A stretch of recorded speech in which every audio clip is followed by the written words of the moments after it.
Have you ever been sitting in a regional airport, getting ready to board a small plane, look over to the person next to you is holding a classic business briefcase in their lap. They put their thumbs on the two latches and pull them apart so that the lid opens up.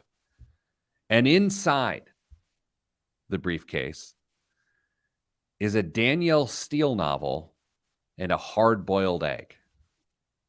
I have, because that's what happened to me in Redmond, Oregon this past week. Welcome to the Pete the Planner Show, everyone. Hello, Kristen. Hello. Hello. That's incredible. It was so weird. And again, just an observation. I shouldn't say it's weird because that seems super rude, but it was unusual. Open it up. You know, that click sound on those old briefcases? Oh, yeah. It opens up.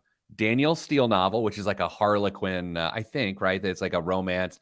She grabbed the backside, as you know, like those sorts of things. And then a hard-boiled egg. And the person squeezed the egg, the shell was still on it, squeezed it, sort of came off in one piece. The trash can was next to us, dropped it in, and then just popped the whole egg in their mouth, opened up the book, and it was just chewing yolk and reading love. That's vile. It was gross. I will also say there were two hard-boiled egg incidents on the road this week. At another airport, I think this was in Salt Lake City, a guy ate 6 hard-boiled eggs at the gate. And I know that a hard-boiled egg is like a power food, you know, but I was thinking, God, I hope I don't sit next to this gentleman because that could get foul, right? That's aggressive. 6 eggs? 6 eggs, 6 hard-boiled. I'm like, this guy clearly doesn't have a cholesterol issue, or does he? Kristen, Dame is not here this week. He is on his he's on his rewards trip. Dame's been here 5 years here at Your Money Line. You're here for 5 years. We kick you out. No, we send you on a nice little vacation. So Dame is on his rewards trip. I don't know where they went. We'll let him tell us where they went, although there could be bears there. That's all I know. That is true. My biggest fear. Kristen, have you ever seen a bear in the wild? Yes, I have. And I literally did the thing that you're not supposed to do when you see a bear in the wild. Sing it a lullaby? I wasn't running, but I might as well have been running. You ran from a bear? I did. In a very, very, very remote area in Lake Tahoe, California. Oh, I've been to Lake Tahoe. Was that the point of this story, to just tell us what sort of luxurious vacations you go on? No. That's a warning for one of our coworkers who is going to Lake Tahoe. Just watch for bears, man. Oh, I don't even know who this is. I feel like I've had very uncertain encounters with bears. We were on the way to South Carolina last year, and we were in North Carolina, and we think we saw a bear on the side of the road going through some garbage, but we're not sure. Like, it was one of those peripheral vision. We're going 70 miles an hour. Was that a bear? Was it a rock? No one knows.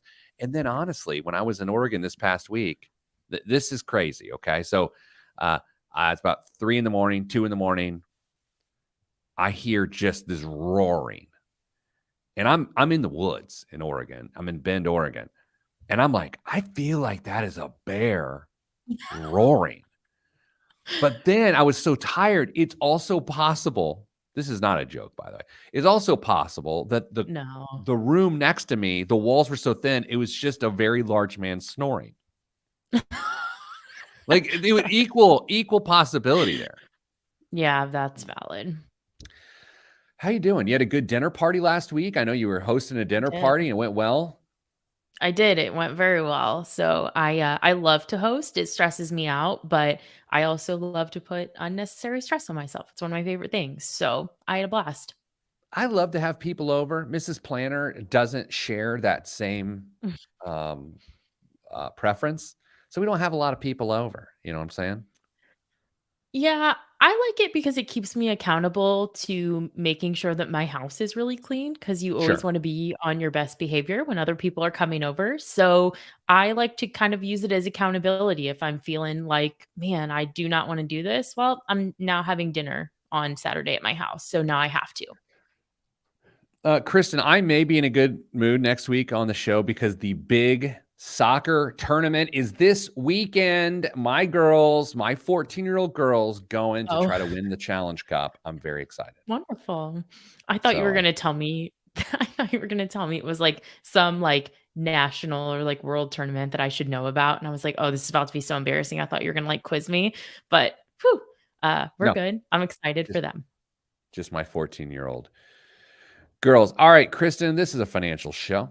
And so Sure. let's do financial things. First segment, we're gonna call Pete Pete and and Kristen Kristen react react to to tweets tweets about about money. money. It feels like sort of a tired thing where we react to tweets, but I will say there's these two tweets are interesting and we have thoughts. And so we will just share different perspectives based off of these tweets that I want to, I don't want to say they went viral because that's weird too. They just like Mhm. people saw them and people reacted and we're going to react. Then we're going to talk about housing. 66% of people apparently think that owning a home is hopeless. These are renters that believe that. Third segment. What do we say that? Oh, third one's my column, right? We're going to do my column. Is that what Mhm. you're doing? Yes. Okay, from this Yes. week. And then Boaman news. Obviously, Dame is out this week. Probably riding a bear. I don't know. All right, Kristen, you want to do this thing? Suppose. Suppose. Let me set up the clock here. Oh, podcasters. Hello, podcasters. Oh, we are very close to the 500th episode. Actually, let me see what we're on right Yes. now. Do you know what we're on? I do not know, but on your spreadsheet, you said. Go figure. I have a spreadsheet. Huh? Really? We're on four. This episode is 495. Oh, Ooh. it's getting so close. It's so close that we're absolutely going to forget when it's episode 500. Oh, yeah. Oh, 100%. I'm not going to remember. Okay. Here we go. In 3, 2, 1. This week on the Pete the Planner Show, we answer your money questions. Here's how the show works. You email us askpete@petetheplanner.com. That's askpete@petetheplanner.com. And here's what'll happen. Occasionally, we'll answer your question on the air. Occasionally, it'll get stuck in spam and you'll just think we don't care about you. And occasionally, we don't care and we just want to answer it. Joining me as generally all the time, Kristen Elanius, Director of Education at Your Moneyline. That's still your title, right? It is still my title, thank you. Fantastic. Good to be with you again. Damian Dunn is on sabbatical this week. I don't know. Fancy vacation. Okay, Kristen, here's what's on the show this week. We are going to do Pete and Kristen, P and K react to Ooh. tweets. I don't know what that is. Second segment, we're going to talk about how renters are feeling like the idea of home ownership is a hopeless endeavor. And then the third in the show, we're going to talk about my Indianapolis Business Journal column this week that I actually feel really good at. Kristen, you know, from time to time, I create these metrics and scales and these different things, and sometimes they're good, sometimes they aren't. The game we're going to play today is this a good one? It's a new one. Oh, no. Well, Oh, I no. sent it through the Slack channel, that article. Did you happen to read it? Yes, I did. Well, I skimmed it. Is that Oh bad? boy, thanks. Yeah, I think so. All right, so let's get started. Kristen, there were 2 tweets this week that we want to discuss that we saw. And Mhm. by the way, I mean, not me, because I'm not on Twitter. What is the first claim that someone made? This is a financial person made this claim on Twitter. Yes. This person's actually a CFP and Oh, said yeah, and said, quote, so fancy, quote, "I'm definitely oversimplifying, but for most people, if you save 20% of your gross income, you don't need a budget. Spend the rest." okay. So the person definitely is oversimplifying, but it's okay because sometimes when you give advice to the Sure. masses, Kristen, you have learned Oh, yeah. um, you have to oversimplify, and we've talked about this on the show, and you are going to hit the wrong audience with that piece of advice, and it will not apply Mhm. to them. But what do Yeah. you think about the merits of this one? I do appreciate this content creator getting out in front of it and being like, "Hey, this, maybe this won't apply to you." But I also don't think that it's applicable to enough people for it to be, like, shouted to the masses, and maybe that was ultimately the goal, is to just stir traffic around the topic, but I don't I think that it oversimplifies not just your financial health, but us as people. I just think that we need more structure than that to hit our goals or to optimize our life. And truthfully, coming from a CFP, that's why it was so surprising to me. Is I feel like financial professionals tend to say, "Okay, let's come up with a plan for this and this and this and this." And it's like, "Oh, do we need all of this?" And then here we have someone just like totally scaling that back on something that I feel is a pillar of financial health.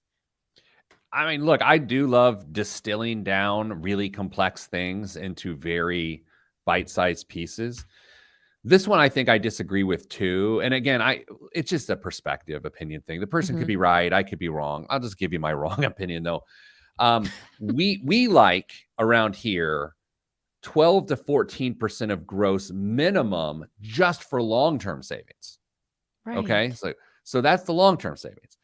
Um and look, I don't want stability and financial health only when I'm 59 and a half years old. I want some stability and financial health both now and 5 years from now, even though it looks like I'm 54 and a half years old. And so I have an issue with that because I think it shorts out the short term and midterm savings goals. That's where I end up having an issue with it. Where's your issue exactly? Oh my gosh, your audio went out. Did you just mute yourself, Kristen? Oh my gosh, I cannot hear you.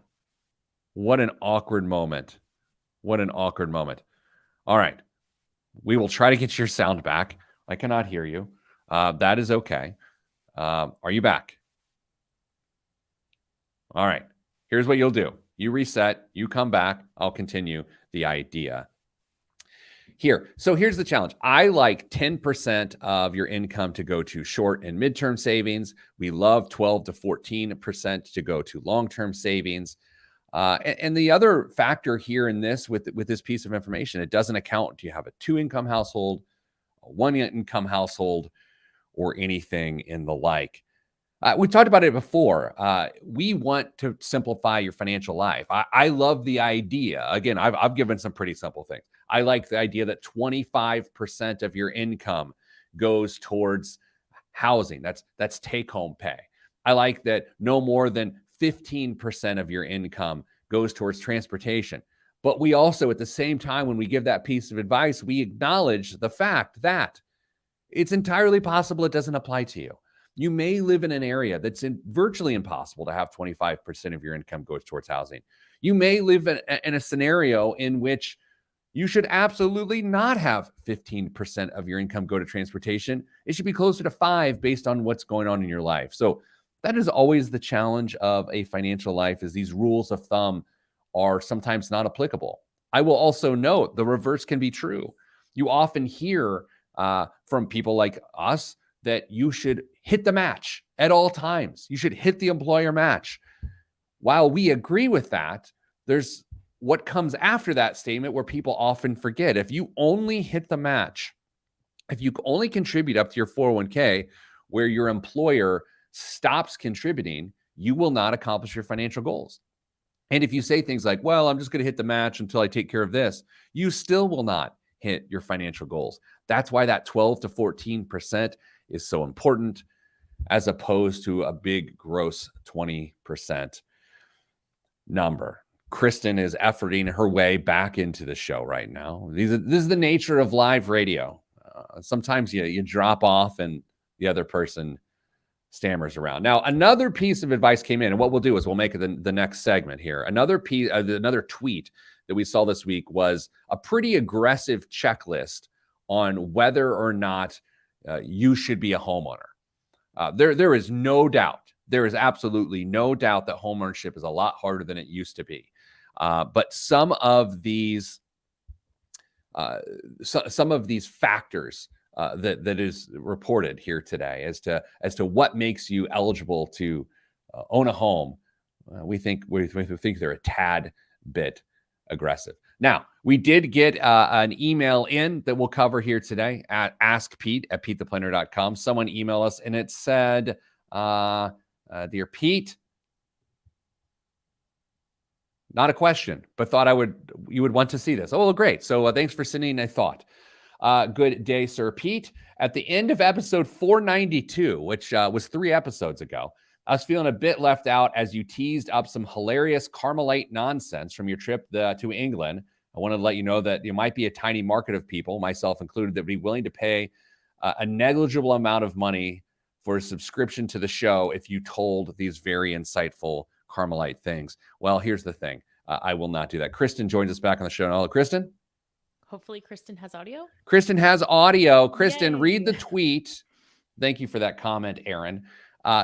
Read the second tweet for us, if you would, please. Sure. The second tweet, should I buy a house? A checklist. The items are, will I live here for 10 plus years? Okay. Is the total monthly housing cost lower than 28% of gross monthly income? Have I saved 20%? Am I okay if the value goes down? Am I excited about buying? Okay, so let's just tackle these on their merits, and then we will probably bleed into the next segment here. Let's start with the 10 years thing. That's pretty aggressive. I've always liked the 5-year marker. 10 would suggest that you're going to go through 2 market swings. Do you think 10's too aggressive? I don't think people stay in houses for 10 years anymore. It's too much. Well, that doesn't mean that they shouldn't. I mean, it's a different issue. True. Yeah, I mean, if this person is saying to do it in a perfect world, 10 years is great, but I agree with you. It is unrealistic. Let's do this. Let's take a break. Coming up after the break, we're going to comb through the rest of the list. A very distilled homeowners checklist. That's next right here on the Pete the Planner Show. I'm Pete the Planner. You know, you get paid the big bucks around here to know what to do when things go wrong. And that's my job. Oddly enough, you know, I had to fill some space there. I didn't love my performance. I did not touch anything. I have no idea what happened. I'm not worried about it. I am frustrated with my own performance there, though. So I'm sorry. I will do better next time. No, don't apologize. I will do. I'm sorry. I will do better next time. That is amateur hour right there from me. All right, let's come back. Let's just do the rest of it. Jason makes a really good point that I'll probably steal. I think people who got 2 to 3% rate mortgages are going to stay in their houses for 10 plus years. Absolutely. Mm-hmm. And here's the other thing. And I guess maybe I should save it for there. But I'll tell you, Kristen, because I'm going to forget, and you can just remind me what my brilliant point was. Okay. With interest rates so high, why commit to staying in that home for 10 years when it may not make sense if interest rates are going to come back down? I know that can be a refinance thing and all that. It just seems weird to commit for 10 years. Mm-hmm. I mean, it's good advice because he's right, but it's just so unrealistic. It's good medicine. That's what I like to tell people. Like, good medicine is good medicine. But are people going to take it? No. Is it a good idea to give my wife a foot rub for 30 minutes every night? Yes. Do I do it? No. Right. It's a great idea. Brilliant idea. Can't execute on it. That's valid. I like the metaphor. Maybe not. Maybe she won't. Okay. So let's come back and hit that. And let's hope we can hear Kristen throughout the show so you don't get to see my just remedial effort to kill time. It was bad. I went to the email. It was weird. It's like, oh, you know what? Let's do this. Let's try. Oh, I just got an email from Aaron. What the hell's going on? Oh, no. Okay, neat. In 3, 2, 1. Back on the Pete the Planner Show, joined by the very audible Kristen Elanius. Kristen, you were just reading a tweet that suggested that a person, in order to feel comfortable buying a home, they should commit to living there for 10 years. Mm-hmm. They should make sure their payment is no larger than 28% of their gross income. Mm-hmm. They want to put 20% down. They want to be a homeowner. And what are the other 2 like qualitative ones? If they're okay if the value goes down. Yeah, I mean, okay. Okay, so we're back to the 10-year thing. You and I think it's a good idea, but it's just unrealistic. Yeah, I don't think it's realistic at all. Here's why I think it's unrealistic. Who in the world knows the next 10 years of their life when they're in their 20s? Bingo. So is the person saying, hey, by the way, when you're in your 20s, don't buy a home? Yeah, our life circumstances change all the time. And even if you get, okay, so let's say you have kids in your younger 20s, and then you say, okay, well, 30s, this is going to be the year that we're going to stay. Like, okay, what happens when like your family dynamic change if a kid moves out or if you have a boomerang kid? Like, life is just not, I know it's an oversimplification and I'm kind of feeding into it, but it is. It's just too simple. Maybe this episode should be called The Danger with Over Distilled Financial Advice. I like that. Yeah, I think it fits. The second factor, and I think we could actually debate this one for a little bit. I don't know where you stand on this. 28% of gross income, that your payment is no more than 28% of gross income.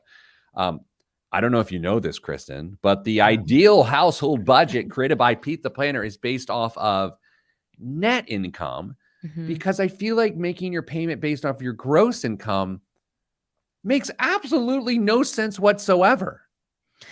Yeah, it doesn't take into consideration other goals. It doesn't take into consideration what am I saving for retirement? What do I need to be putting in some emergency savings, an intermediate goal that I might have? I just prefer to look at take home, like what's in my pocket, and then how much is that going to squeeze my monthly budget? On top of this, think about this for a moment. Let's say you live in a high a high state income tax state, okay, a Hmm. high one.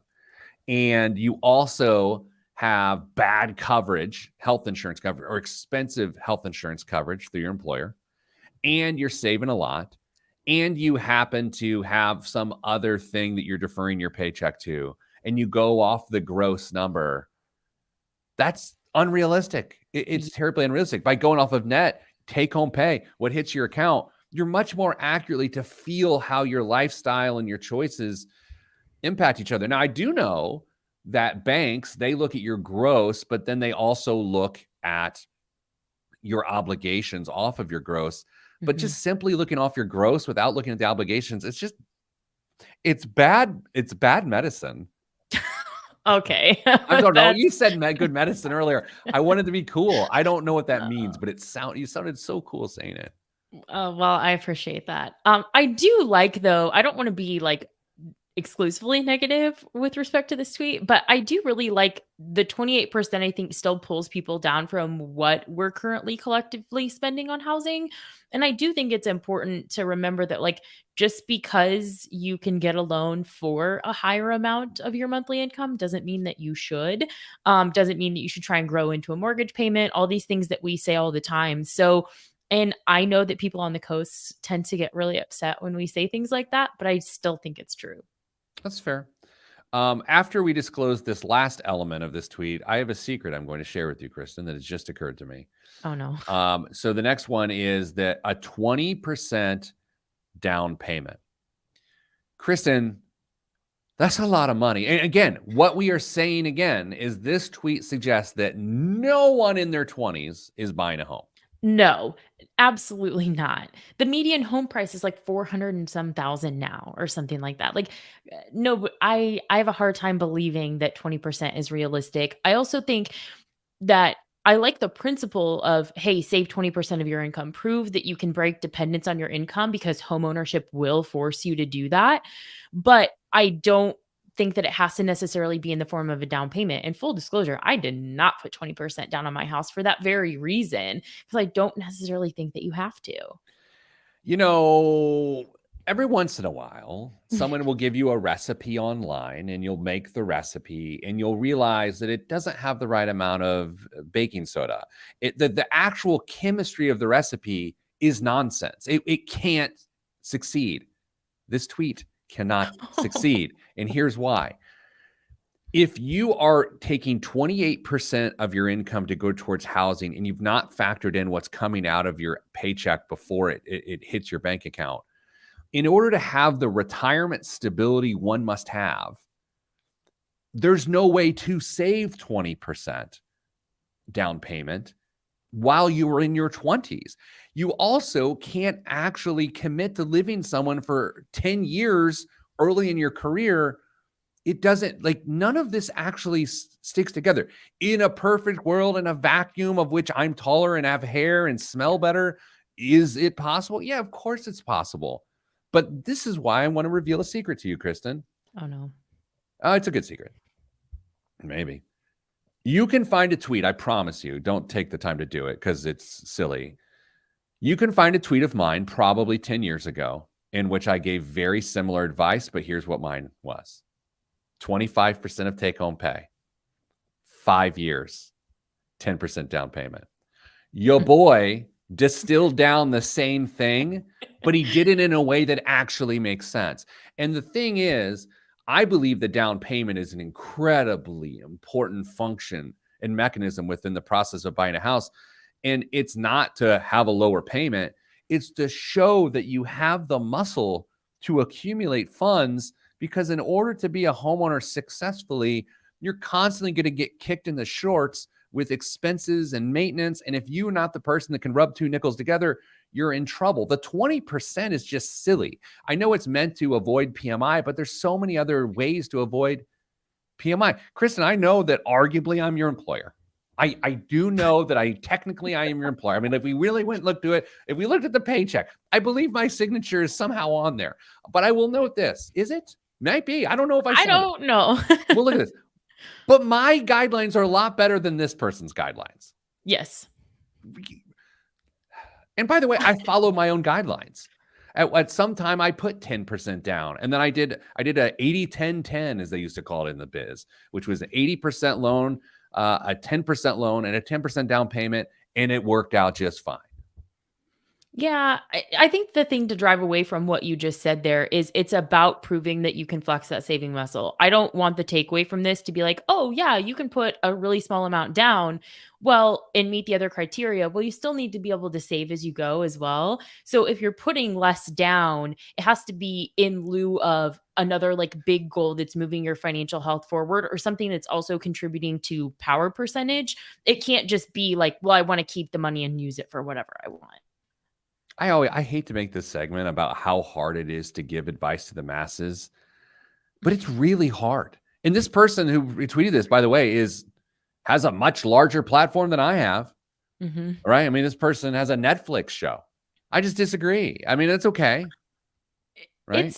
It's so hard to give people advice, and you can even come at it with, like, the other tweet that we looked at that was like, "I'm definitely oversimplifying," and then you're still gonna have people like us who are gonna, break it over the coals, but that is what's so hard is you can put all of these if, ands, or buts in front of it, but to just give advice like some of us try to do or like we do, it's not easy. I would also like to say sometimes these big oversimplified advice, people don't check their privilege at the door. Yes. And like the idea that, let's say you grew up in a one parent household and you are a first generation college student, all of the things we've just described, you're not a homeowner until you're 40 Mhm. under most circumstances.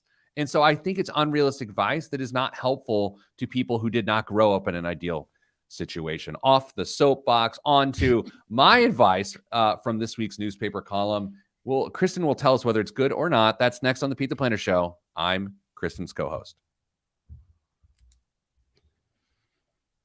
Look, I've never really consumed that person's content in mass. I just haven't. I've read a couple tweets or maybe an article, but I've always really respected the person. I other than the tagline I don't love, but I respect their approach. And Mhm. I don't, you know what I'm saying? I don't respect the tag, you know what I mean Yes. by the tagline? Yes. I think that's gross, but Yes, I I agree. really like the person's demeanor. I Mhm. just so disagree with that. Yeah, I don't know. Do you have a feeling on this person? I know this is so weird, people. Like, we're just trying to be honest. Like, the person's probably great. They're doing their best, and they've helped millions of people. They've helped millions of people. I don't know. I just think they missed the target on this. I think on this, because I've seen other, like, videos that people have shared of this person speaking that I've been like, "Yep, I subscribe to that." So, I just think that maybe on this one, it was a miss, but that to your point, I don't know what my temperature is, like, overall of being like, "Yeah, I feel like we're in the same lane," or "I feel like we're not," because I think most of my exposure to this point has been in maybe a subsector of the way they talk. I don't know if that's how this person presents themselves all the time This feels like based on middle this it tweet. feels like middle school, like we're not giving the person's name. I also wanna, here, I'm gonna say a thing, and then I will say the person's name. Um, I have absolutely put advice and guidance out there that has missed the mark. And I encourage anyone, whether they have a higher or lower profile than we do here, to criticize it. And I would love to get better and not give weird advice sometimes. Um, but I don't know. This one, well, it's the I will teach you to be rich person. Mhm. What's the person's name? Ramit? Ramit. Uh, Great work, very successful, big. I was gonna say big fan. That's insincere. I think the person's great, but I don't know much about them. But that just misses the mark. Um, and I've discussed this before, and we are veering way off topic. To be in the public and to be in the media and to feel like you need to stay relevant is an unbelievable pressure. It just is. And there's a couple different paths you can go. One is to make constantly bolder and bolder statements, Mhm. hot takes that are provocative. The other, and it's the path that I've chosen to take, and so of course it's the one I agree with, is to try to become more realistic and try to become more down to earth and stay more down to earth. And look, I hope there's not a point in time, honestly, that I cross over to unrealistic and not down to earth. But and I'll stop this when I do. But I want to be more understanding of why people can't, as opposed to harder on the people who say they can't. Yeah, I think I fully agree with that take. And there's another content creator on TikTok who does not subscribe to that idea, and I just have a really hard time. They're becoming like pretty popular in the space, and I just have a really hard time with it. And I don't think I get it. It's this thing that drives algorithm and drives views, and I just I don't think that it makes us collectively better. So Oh, Kristen, I just got a payout from the videos I posted 8 years ago on Udemy.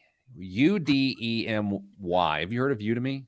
no. It's like one of those sites where you can go and learn anything. And like years and years and years ago, we put a series of videos out there, and someone has taken a course of mine, and I just received, Like a royalty check? yeah, I just received Cool. $3.34. Now, will the I will teach you to be rich guy like that? He taught me how to do that. He taught me how to do that. Mhm. Again, dude, not that he's not consuming us unless he's got the old comb the internet for my name being said. He's not going to hear that crappy little joke of mine. I also don't care. Okay, good work, buddy. Uh, that was to both you and him, Thank Chris. you. Chris. Mm. Hmm. Oh, why did I open that? Okay, we're gonna talking about content that sucks. We're now gonna do my column for Okay. this week. I like this one. This one sort of hit me. It was on an airplane. It made sense to me. So we're gonna please be honest and critical if you can. Okay, can you do that? Sure. All right. Where is it? Oh, there it is. Okay. I'm ready. I'm ready. Ready. 3, 2, 1.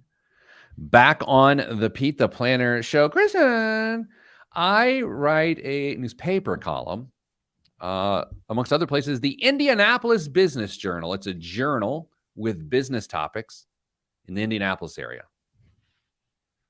It's named pretty appropriately then, isn't it? Yeah, and this week's column really was this is my 25th year, officially this month, my 25th year in the financial business, which is I'm a quarter century.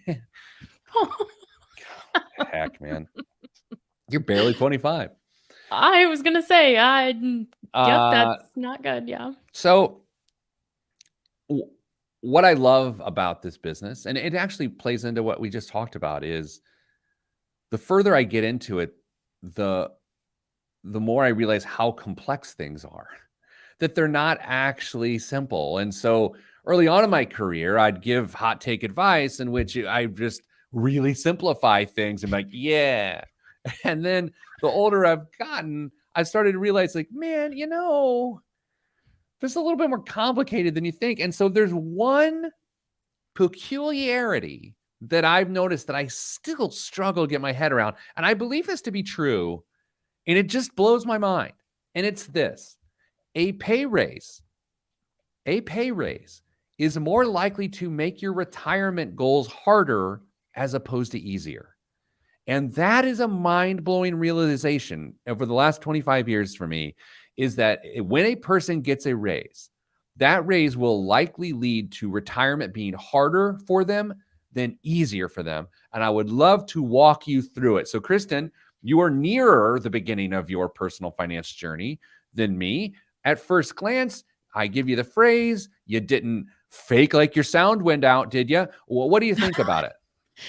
I so far I really love it, because one of my favorite things to say kind of internally is, when you need less, you need less. So if you live a simpler life, if you have a lower income, we talk about this on the show sometimes, where we have someone who's like, trying to pay off that mortgage right as they're trying to, get social security checks. And you're like, well, the beauty of this is that you're used to having like this squeeze on your monthly budget. And like I said, you and Dame, more than the three of us have talked about that a lot. So I think when you need less, you need less. Can you do that with anything? Like, I like cheese.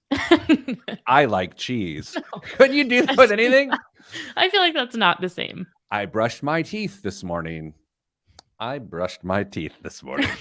It's not the same thing. Not the same. I'm sorry. Okay. So here's so I want to, there's a couple things we need to get out of the way to discuss this appropriately. First off, if you don't get a pay increase that is equal to inflation rate, then that's super problematic, right? Like we at least need you to get up there. So I'm talking any compensation boost or promotion, for that matter, above the rate of inflation. Now, in the last couple of years, this has certainly, pulled us into a fit of attention. Like we're like, oh my gosh, inflation. In previous years, 2 to 3% was much easier to stomach. But here's where I think my point begins to make sense. Okay. So I want everyone right now to think about all the stuff and the categories of stuff in their life. Okay. So, Kristen, I want you to think about the quality of car you drive and what you spend on it, the quality of food you buy and what you spend on it, the type of vacations and what you spend on it. And I want you to put them on a scale of 1 to 5. At 1 is inexpensive, low quality. And at 5 is expensive and high quality. My assertion is this, is that at the beginning of your career, which we're going to call the baseline, you have to make decisions about what you're buying and how you're spending money on this quality of stuff scale, 1 to 5. So, for instance, you might have a 3-level TV, a 2-level car, a 2-level wardrobe, a 2-level home expenditure, and a 1-level food and drink relationship. Okay, so that's your base level.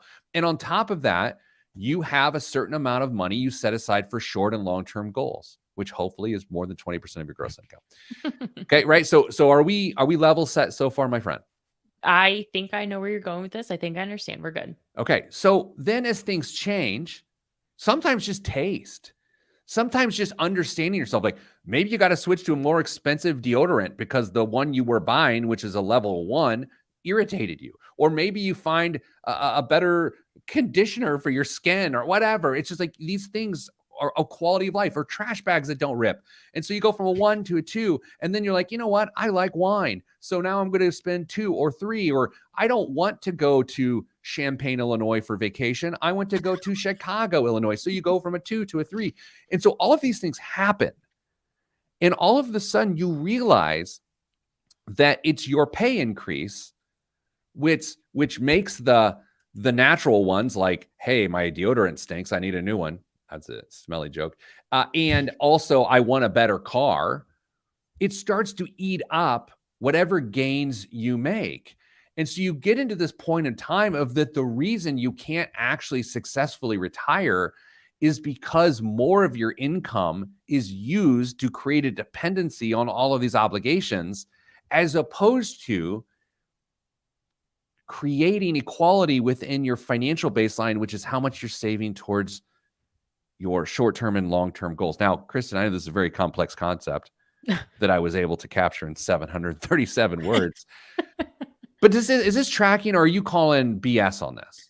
No, I am tracking with it. I also would like to push the point a little bit further, maybe, and say that is it not just about quality, but I think quantity of consumption enters the chat as well. When you think about when you were at the beginning of your career, I think we tend to pay attention to things like the temperature in the house for the AC bill, or we pay attention to the like again the temperature for the gas bill. I think that quantity is part of that conversation as well. When you have that comfort and you increase your income, you're like, we can afford to turn the thermostat down, or we can afford to do these other things. I'm totally on board. I think I have a really old guy hot take that's that's about to come out of my lips. Wonderful. Okay, so there are things that I like that also happen to be branded. Like, I wear a lot of tech vests, like a tech Mhm. bro.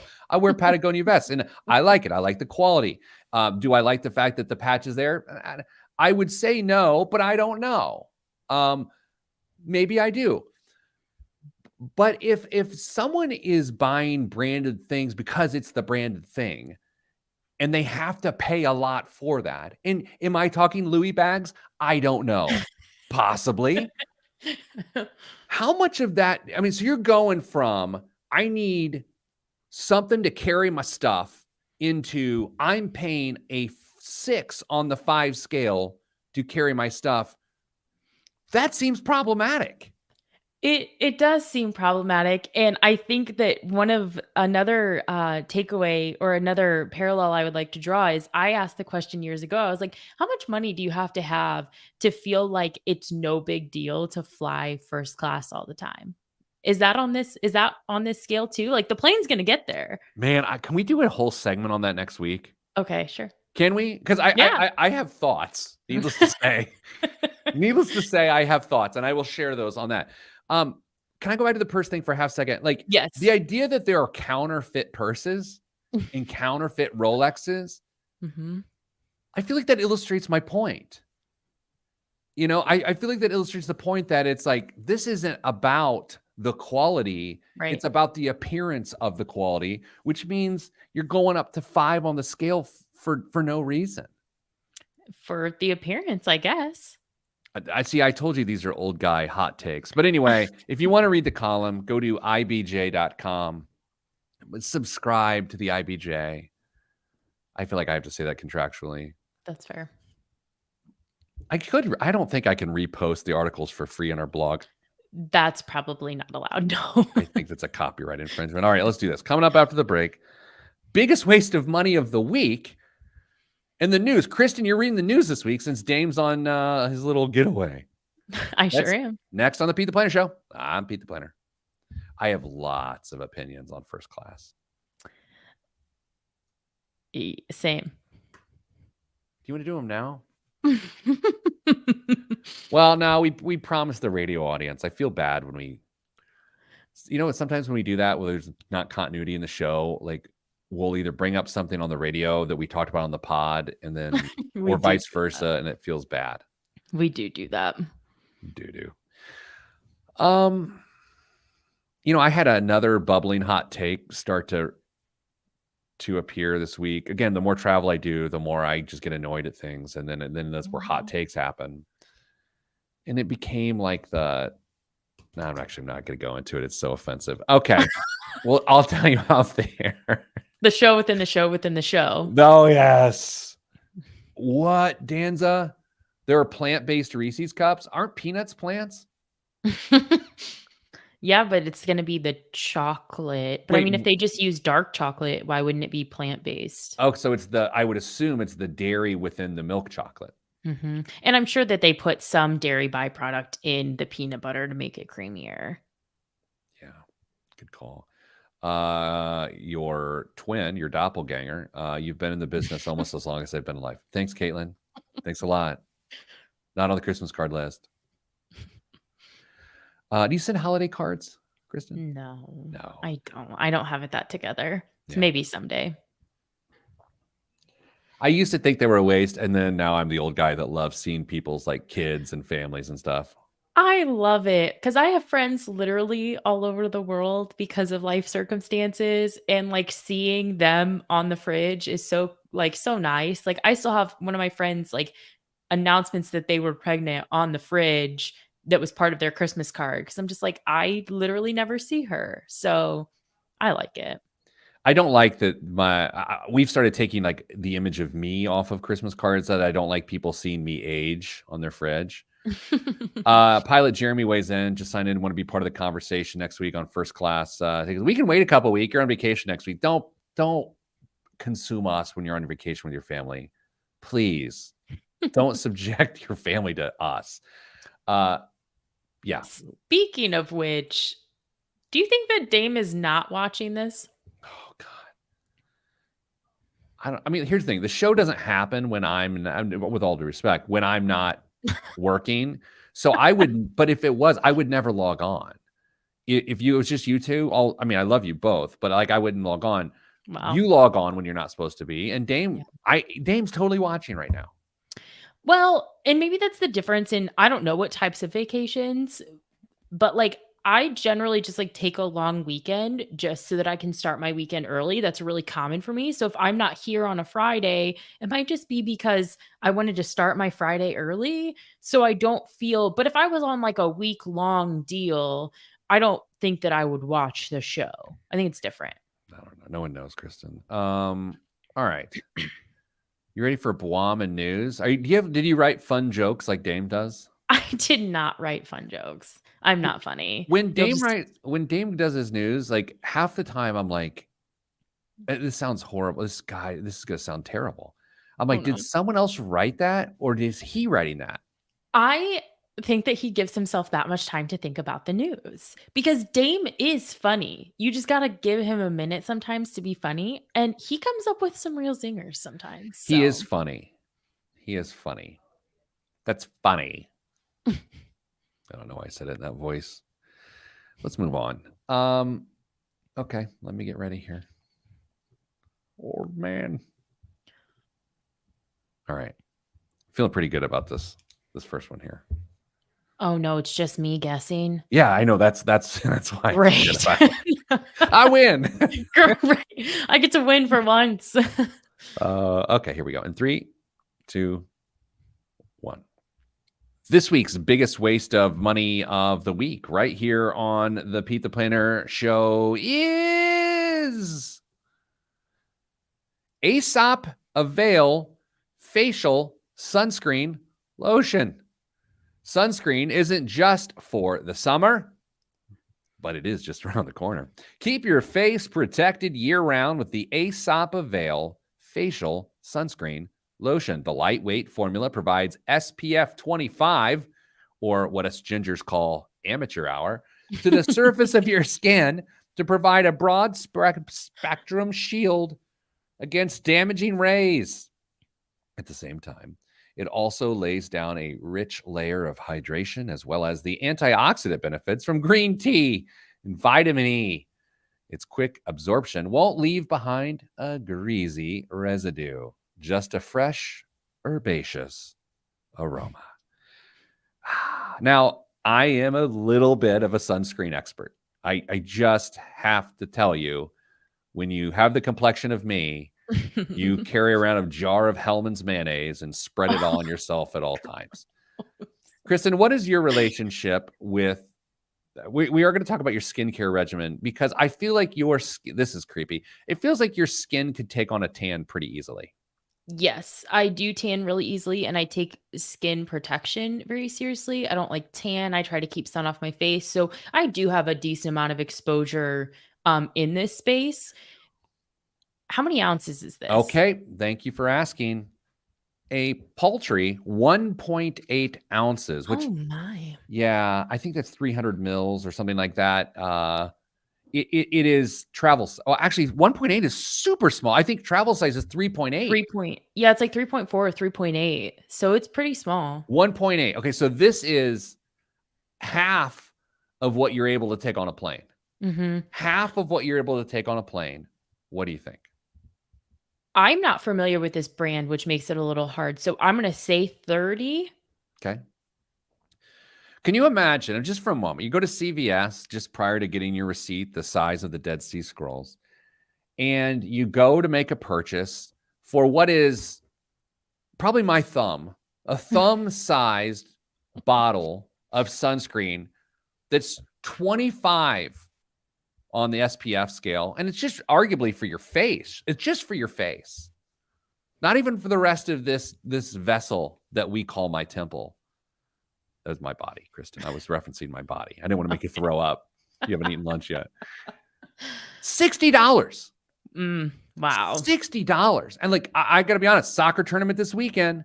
Upon my return home today, I'm going to go into Kivs, also called CVS, and I'm going to buy a spray bottle of SPF like 9 million, and it's going to be like $13.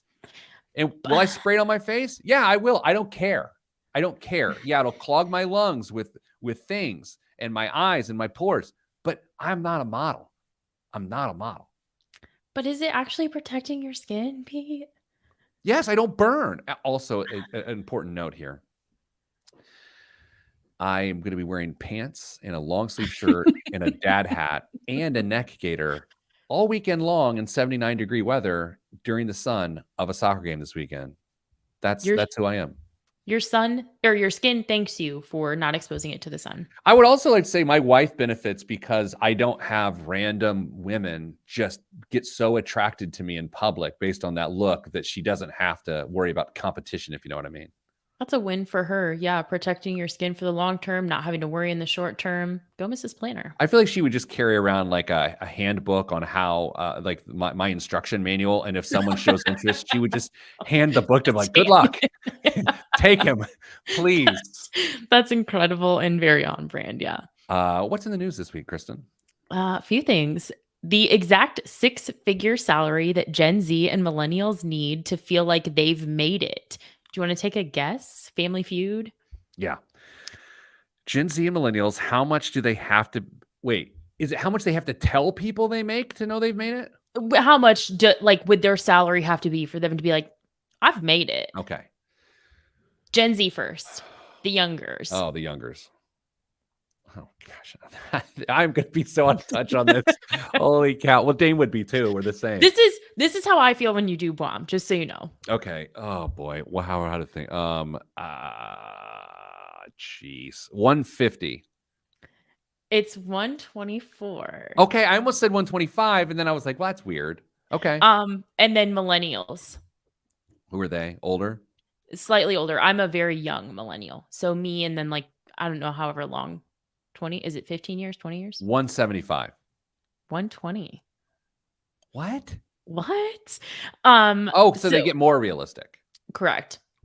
See, The current however, the current median income is $69,717. So a far cry from them feeling as though they've made it. Bummer. I definitely, I mean, if we're being honest here, which is we try to be, there's numbers in my head as to I sort of make gross evaluations about my view of making it an income. I mean, right? I mean, I'm not going to tell Maybe them not to you, say. but I would say, like, if I'm being honest, I do that too. Do you do that? Oh, yeah. I do Okay. that for sure. There was a comment on the original news article that was one you said earlier. You were like, well, maybe we should check our privilege. There was a comment on that article that I'm sure you can only imagine that was like, maybe we should check our privilege before we make such comments. Which is also why I did not disclose my number because I checked my privilege. What else is in the news? Low tax states gain residents from California and New York. IRS data show that low tax states attract people and billions of dollars moving from high tax states like California and New York.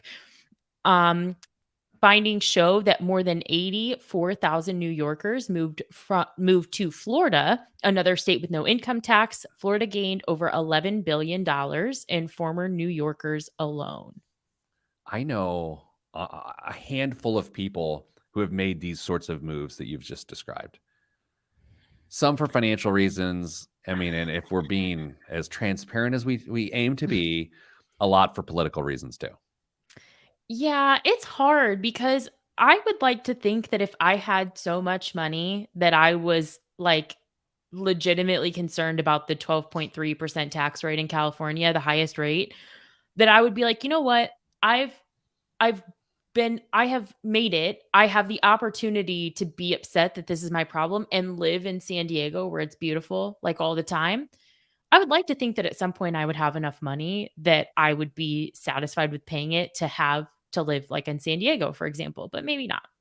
It's not unusual to for professional athletes to choose a free agency Mhm. destination based on tax rate. I mean, that's a really common thing. And so this is just an extension of that, of like once you're in it and then you're like, remote work is more of a thing. I can call in from wherever. Let's call in from wherever. So this all tracks, right? Mhm. Any other news stories this week, Kristen? Confessions of a Shopaholic. Men are bigger spenders than women. Stereotypes suggest it's women who love to shop, but actually men spend 40% more than women when shopping on a range of purchases. 100% agree. Do you? 100%. Oh, yeah, and their data supports it. They were actually talking about I had never heard of the lipstick index, which is where, the theory is that sales of affordable luxuries rise in economic downturns because women try to present like they have it together, and they were kind of trying to dismantle that, and the data supported that men actually do shop more than women. Yeah, I buy that. Like here's the thing. If I'm going to buy something, like I will usually spend money in bigger chunks. Yep. I think Mrs. Planner probably spends money more frequently, but also, I mean, she's the one primarily buying stuff for the kids. It's all our money, by the way. I'm just saying out of the account that she uses. And if I buy myself something, it's going to be a higher ticket item, but a lot less frequently. Mhm. Yeah, the data supports that too, that it's the individual purchases are higher ticket and it's more when they do, so. Well, Kristen, this was quite the pleasure co-hosting your show with you this week. Thanks for allowing me to do so. To those Yeah. listening, I offer you this. Simply good vibes. Because good vibes are all that's in the budget. Dame's back next week. I think. I haven't looked at the spreadsheet. I'm Pete the Planner. This is the Pete the Planner Show. Kristen, can I gas you up a little bit here? Yeah, Excellent job. thank you. I was, this is for everyone else now, so just shh and listen to me talk about you. Kristen, I was at an industry event this week, and at the industry event, so many people came up to me and said, I love Kristen. And I said, that is creepy. They said they love the show. And one of their favorite parts of the show is what you bring to the show. And I love hearing compliments about my coworkers more than I like hearing them about myself these days. And so that made me very happy. So thank you for being such a big part of the show. Well, thank you for passing that on. That makes me feel good. I appreciate it. I love that you have fans. I love it. It is very exciting. It I fangirl really hard when I hear something that someone has said. I'll tell you a story off the air. But when I hear something that someone else has said, I fangirl over them. So, Oh, I heard this story. Is it this week? This happened like in the last week here? yeah, yeah. That's a big deal. Yeah, it was a big deal, yeah. Oh, let's just say it. I You don't want to. I don't want to because it was information given to me Okay. secondhand. Well, So, otherwise I would. don't be professional. Dame, if as long as he does not get eaten by a bear, Mhm. he'll be back next week. That's good. I mean, if he did though, it'd be a great pod. Us telling people about If it. he got ate by I feel like it'd be a lot of paperwork, but I feel like what? I feel like I'd I have to do paperwork for his life insurance and stuff here, but it would be you a good story. but then I would have to do the news in perpetuity, and I'm not really down for that. It's a lot of work. It's harder than you think. Yes. Yeah, Jeremy's right. Kristen's become a major Thank you. player, brings the vibe to the right spot. All right. Well, Here's what you can expect next week on the show. You can expect stories of Michigan. I will be in Michigan all week. Mm. And then the next week's going to get wild. Charleston and then Dallas. Mm-hmm. And I'll be with Aqua. So you know it's going to Oh, be a no. good time. Yeah. All right. That's it, y'all. Stay getting money.